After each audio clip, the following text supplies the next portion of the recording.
The cool thing about these shows is that it's less of a show and more of just like a hang. And so everything's up for negotiation. A lot of times I'll get down, the song 2 or something and feel like the set list I made is shit, so I just start changing it or picking songs off it at random.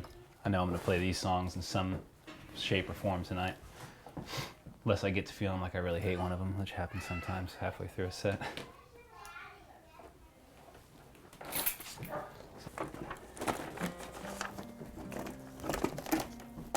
My name is Matt McCloskey. Who I am, I'm trying to find that myself. What I do, I've been struggling with that question for a long time. I do a lot of things, but mostly I seek and I fight to find some reason to continue on to the next day. You're coming with me? I wish you could. You're a little too young to come to a bar yet. You're kidding, I'm not kidding. In January of 2010, we just set up in the house and started making this record. And we released it and had this great release show at the Belmont here in Austin, Texas, and everyone was there. And we had a fantastic night. It was just this great night of music, and it was a huge success. And then something bad happened. It was after that Let It Burn release, and I didn't have anything lined up after that. And so all of that momentum from this fantastic night just went away. And I don't remember a lot about what happened between that and the next record, but very quickly I became depressed. I didn't see this happening, but I became very, very angry. And there was one day, at some point in 2011, Kayla and the kids were gone from the house. I don't remember why. I was here alone all day long, and my dad had been calling me. And he called me all day long, and I didn't answer. And I was sitting here on the back porch. I didn't even know what I was doing, and all of a sudden, my dad walks around the back. And he lives in San Antonio. I was like, what are you doing here? He's like, said, you didn't answer your phone. And so we sat down here and talked for, I don't know, what surely was hours. And he finally, at some point, said to me, I think you're really angry. He's like, I think that you're angry that things haven't worked out the way that you wanted. And I was like, what are you talking about? Everything's worked out the way that I wanted. I've got 3 beautiful kids. I've got a business that's going really well, and the release went great. Everything's going great. And I don't remember the conversation after that, but he left. But just that statement, I think that you're angry, was like a time bomb in my head. And some number of days later, I woke up and I was like, fuck, I'm really angry. I'm angry that I was a success at one point. The release was a success, and now I'm not. I'm angry that it's hard to be a father, it's hard to be a husband, it's hard to live, but I think mostly I was angry about this whole concept of success.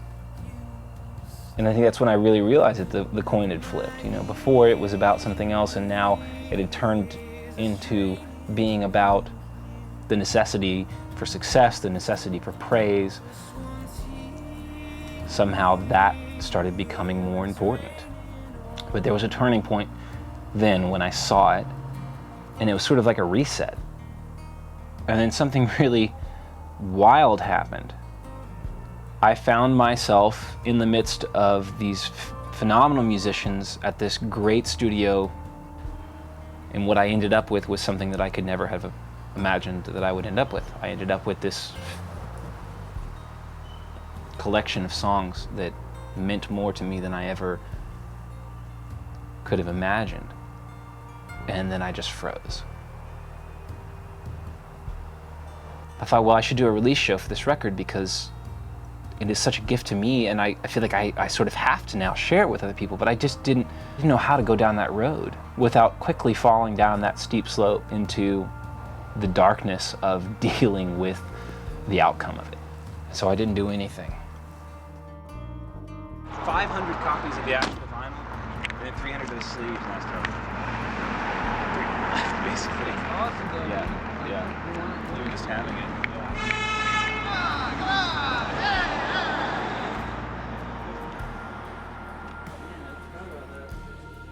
We're just gonna take a couple of minutes, get a drink, use the bathroom or whatever, have a smoke, and we'll be up in just a couple minutes. When we were recording The Hard Rains, I had booked several shows, and I think out of some sort of maybe obligation to continue trying to do this. And the last show that I played was at Skinny's Ballroom here in town, and I think there was, 10 people there.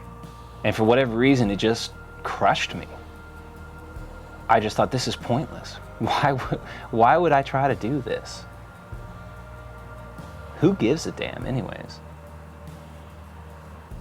And it really solidified for me the fact that I didn't want to have anything to do with it anymore. The fact that I could be crushed by a show that only 10 people came to just messed me up. And that probably goes in, feeds into why I never released The Hard Rains. Hello, everybody. Hello. My name is Matt.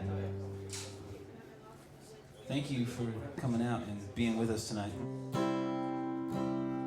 I think there's a necessity to share the art that you create, no matter what you think about it. You could think it's good, or you could think it's bad of your own art. But if you don't share it, it's just all pent up inside. And so maybe that's why I'm going to play this for you.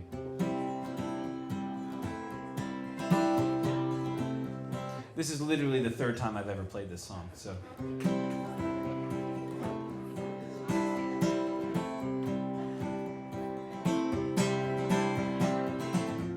What do you write? I was afraid of everything. What do you care? I was afraid of what this record was showing me. I was afraid of putting it out and it not being well received. I was afraid that I would put it out and it would be my best work and no one would notice. I think mostly I was afraid that all of that would mean something to me and it would destroy me because it had before. And I spent a year there. That's a bad place to be.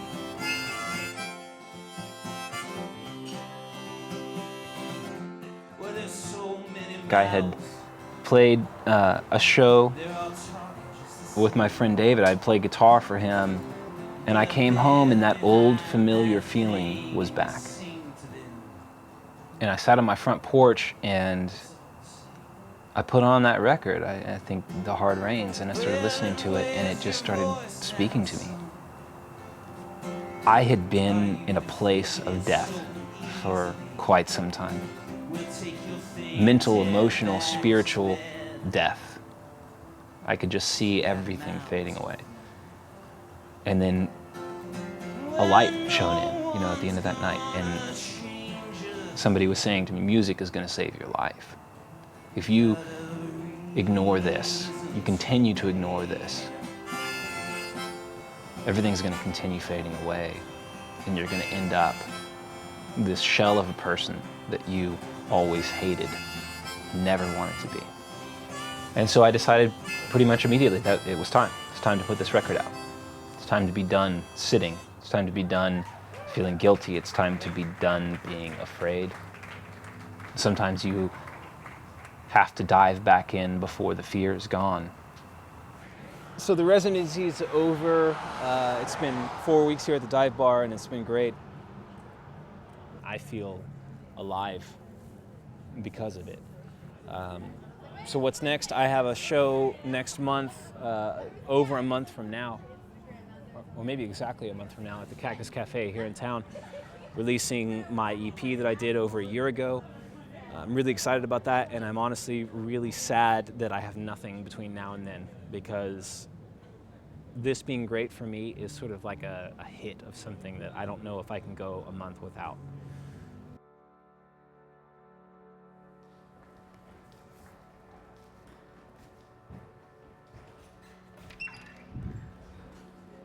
So often I find myself wishing that I could just do this every day, all day. And maybe one day I'll be able to. Maybe one day I'll be able to wake up and work on songs and go on the road and play shows. But now's not that day. I have a family that I love and that loves me and that is my responsibility to take care of. And so I have to work at a job that pays money.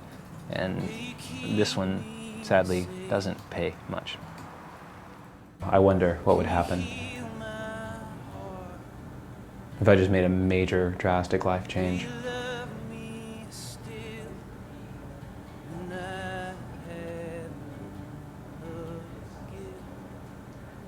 But in the meantime, I gotta pay my mortgage this month, so I'm gonna keep hacking away at this CSS and build some more websites.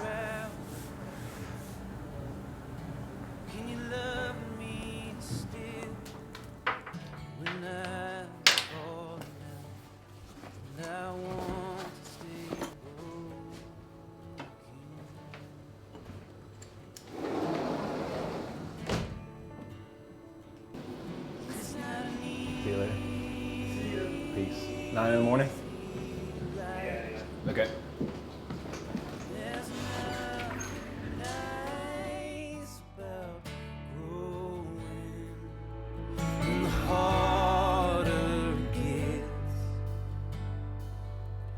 The closer it seems,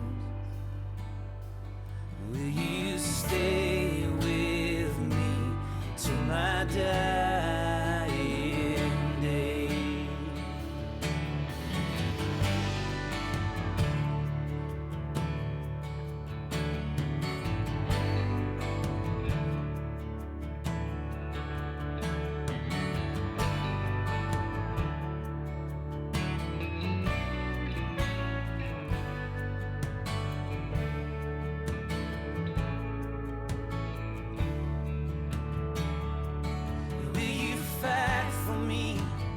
But it also makes our days really rough because I work during the day and I come home and we have dinner and we put the kids to bed, and then I try to write or I try to play, and that's just tough. It's tough on relationships, it's tough on my wife and my kids, because any free time I have, I want to spend on this.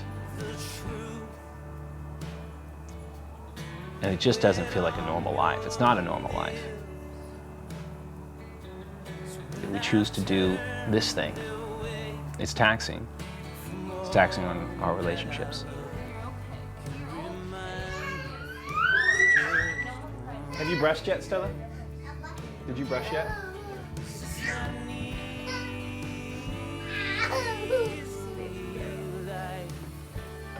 I really owe my life to my wife. But she was the first one who really said, you need to be a songwriter, you need to be an artist, you need to write. And I don't really care what you think about it, but I've taken that on as my burden to bear.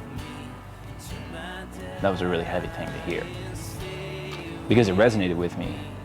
Because I'd never endeavored to be that. I'd never thought about myself that way. And she came to me and said, not only do I think this is who you're supposed to be, I've had a vision that this is who you're supposed to be, and it's my job to tell you that.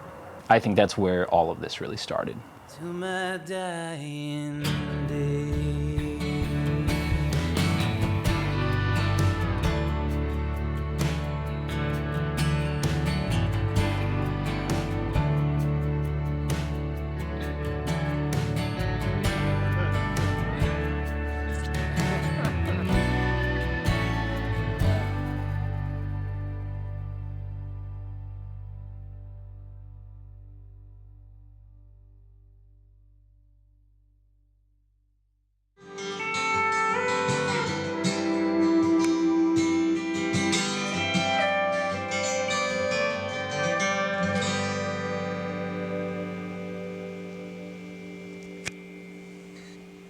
Matt McCloskey, heck of a record. Thank you.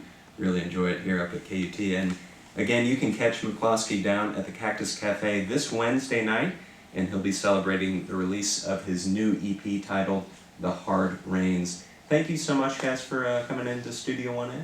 Thanks for having us. Yeah, no problem. Seth Price has been our engineer. I'm Art Levy, and you're listening to KUT 90.5. Point people to it. Yeah, Definitely, for sure. definitely. I will. All right, well, thanks so much. Yeah, thanks, Art. I was surprised you knew more about me than I expected. Did my research. Nice. Did my research. Well, I appreciate it. Yeah, no problem. Good interview. It was funny at the KUT thing. I didn't know they were going to do the interview piece, and so they started doing it, and he started like he knew a lot about me, like was referencing my past 2 records and the fact that I had like self-recorded and produced them, and that I had done like a rock and roll thing previously. And so after the interview, I was like, man, thank you. The interview, was really good. You knew a lot more about me than I would have expected. And he was just like, yeah, I did my research. Well, I think at first I thought, well, maybe he actually knew who I was and knew all these things just because you would know something because you're into something. There was a part of me that was hopeful for that. And then it was apparent that he had just, done the research beforehand, which was probably both complimentary and somewhat disappointing at the same time. The one thought that's been going through my head thinking about tomorrow night, thinking about playing this show, is if I only do one thing right, just simply be glad. Because that is the only true reflection of what I have inside for this whole thing, for this music, for this show, for this record. I just feel incredibly glad for this. So minus everything else, just playing these songs feels like sort of the full circle for this whole thing. Just feels right. It feels like it's bringing it all home.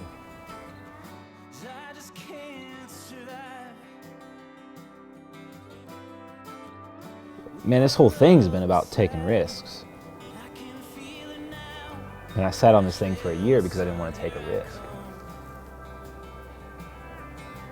I think I would have taken the risk then, but I don't think I knew how. I don't think I knew how to be okay with the failure.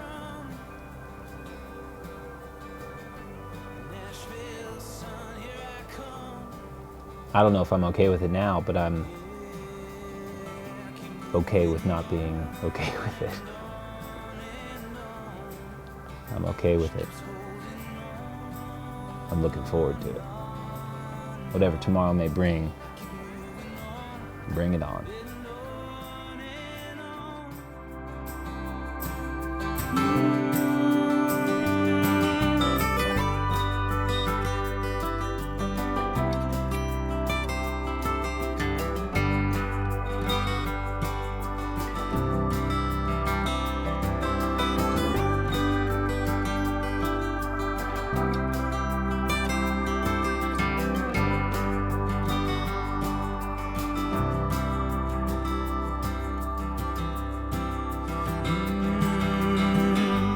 Nashville, son, here I come.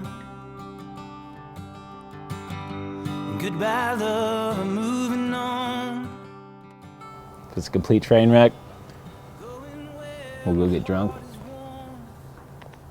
If it's great, we'll go get drunk. Either way, we'll have a good night. And I will have done something. I won't have been at home, wondering what it might have been like.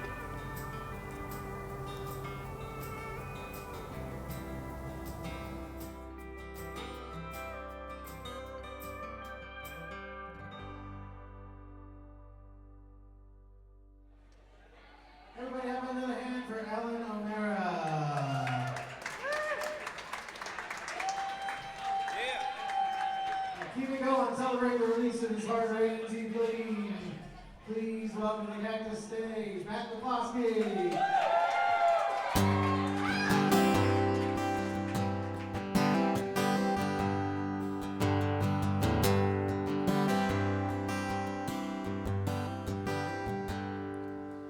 Well, she came down from a Tennessee high, and she said, baby, can you give me some place I can hide? 'Cause I've been drinking from the mouth of a river that's fed with lies, and I need something real to feel in this broken life. Yeah, I need love.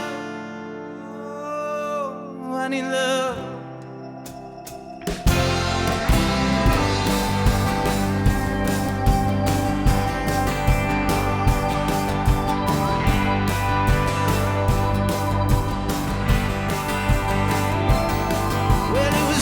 After sundown, well, she packed up, left this town.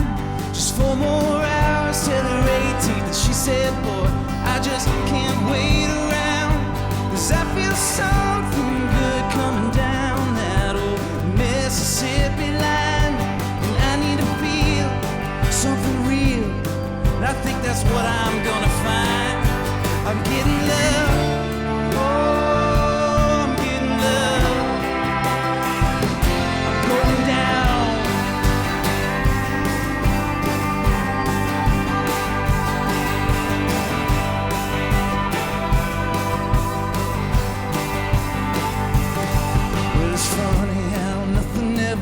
Works out quite like you planned. You keep looking and fighting and pushing around all the cards in your hand, and it's only after the whole world burns down and the coals die out, you're lying face down, your heart split wide, and you find you're still alive, 'cause you got love. Oh, it was all that's left, waiting for you.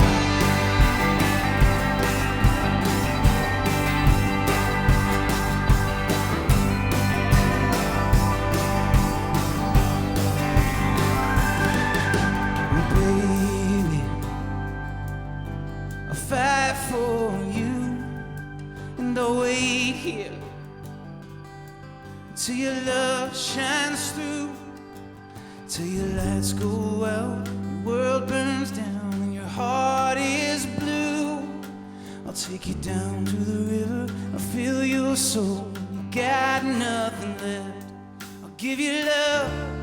Oh, I'll take you down. Feel me now.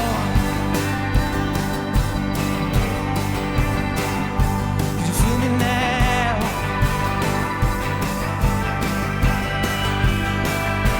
You feel me now.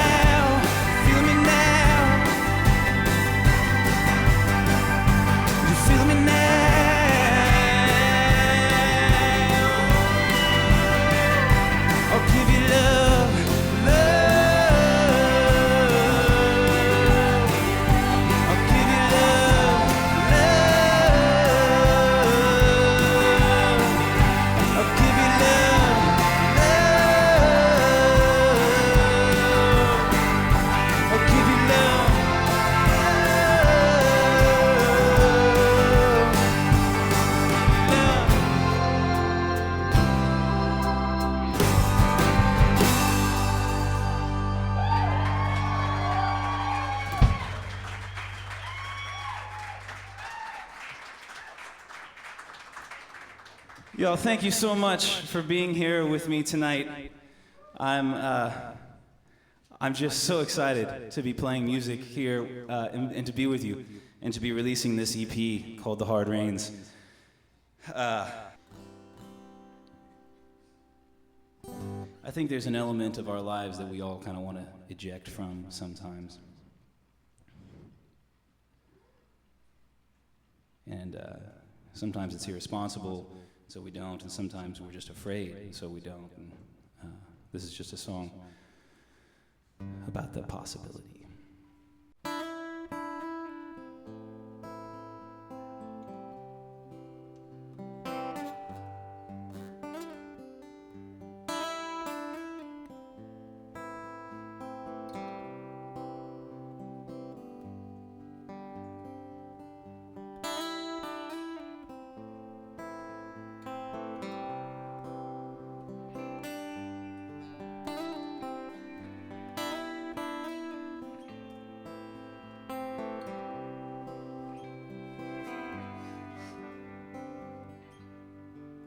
I got a 50-cent heart, and it ain't hardly beating.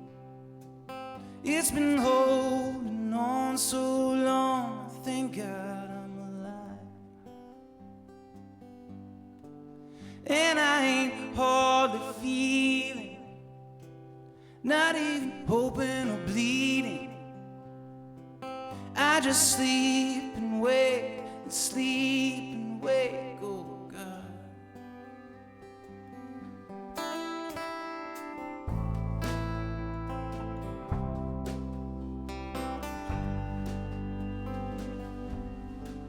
But I would rather die young, just holding your hand, than to spend one more night living my life like this. So we gotta restart this fire, baby. 'Cause we got nothing that's gonna save us. So let's move on, just let this go to hell. And come on, we'll burn all our money, 'cause it ain't buying nothing worth having. And I wanna see your face at the bottom end. We could sell this life for an old car and drive it down 4504. I wanna fall in love with you again.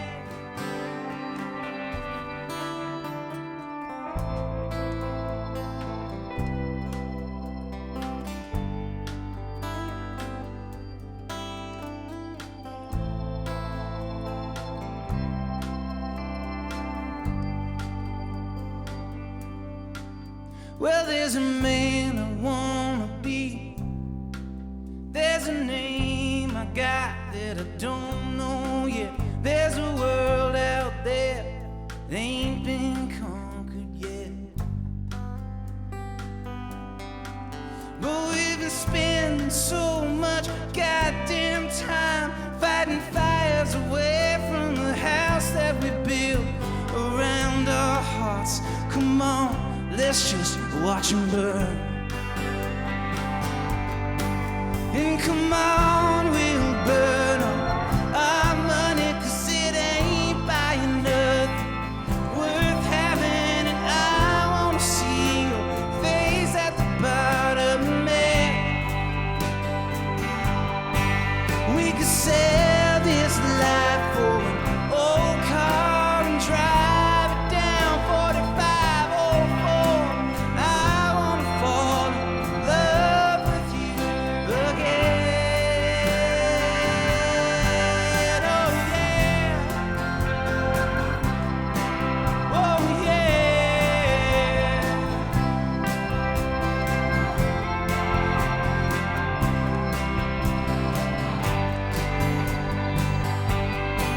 So come on, burn all the money, baby. 'Cause we got nothing that's gonna save us. And I wanna fall in love with you again. Oh yeah. For better or worse, this is who I am. And this is a fight that has never gone away. It's been a rough several years, the hardest years of my life going through this. And I have these Oh yeah.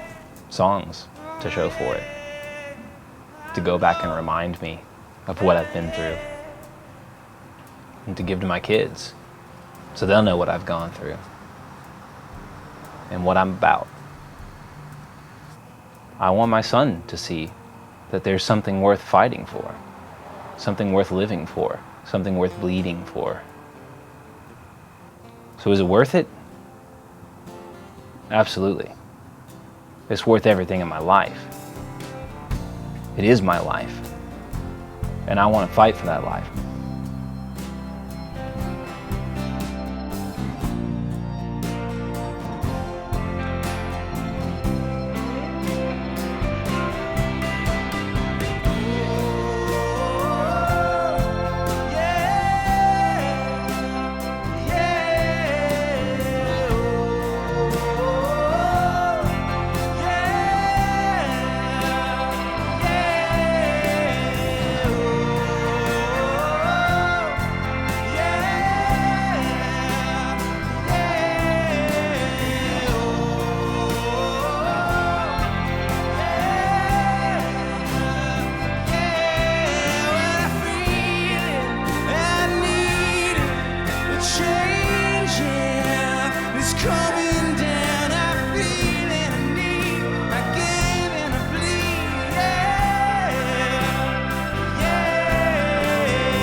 Thank you.